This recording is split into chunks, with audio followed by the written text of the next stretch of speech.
রান্নাটা একবার রান্না করে দেখুন, আর আলাদা করে কোনো ডাল বা কিছুর দরকার হবে না।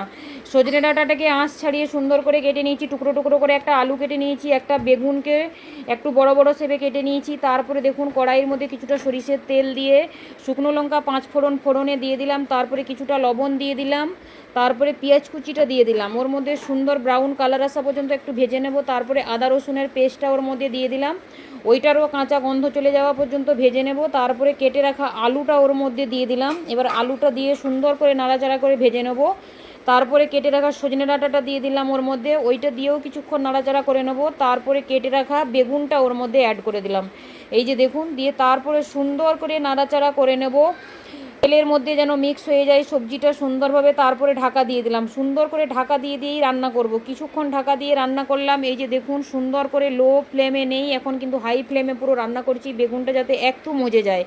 তারপরে কিছুক্ষণ পরে টমেটো কুচিটা দিয়ে দিলাম, কিছুটা ভাজা হয়ে গেছে দেখুন। তারপরে যে বেসিক মশলাগুলো হয়, হলুদ পাউডার, ধনিয়া পাউডার, জিরা পাউডার, লঙ্কা পাউডার অল্প করে দিলাম। তারপরে সুন্দর করে মশলা সবজি একসাথে মিক্স করে নিলাম, দিয়ে আবারও ঢাকা দিয়ে দেবো। এই যে দেখুন সুন্দর করে মিক্স করে নিয়েছি, তারপরে ঢাকা দিয়ে আবার রান্না করলাম। ঢাকা দেওয়ার পরে এই যে দেখুন পুরো কষেই এসছে আমার, বেগুন সবজি সব কিছু সুন্দর করে কষা কষা হয়ে গেছে। এই যে দেখুন আলুটাও সিদ্ধ হয়ে গেছে, সজনে ডাঁটাও সিদ্ধ হয়ে গেছে, সব কিছু সিদ্ধ হয়ে গেছে সুন্দরভাবে। এবার অল্প কিছুটা এর মধ্যে জল অ্যাড করে দেবো। এই যে দেখুন আমি একটু এটা ঝোল ঝোল বানাবো, আমার ঝোল ঝোল খেতে ভালো লাগে। আপনারা চাইলে এখানে কম জল অ্যাড করে শুকনো শুকনো করে বানাতে পারেন।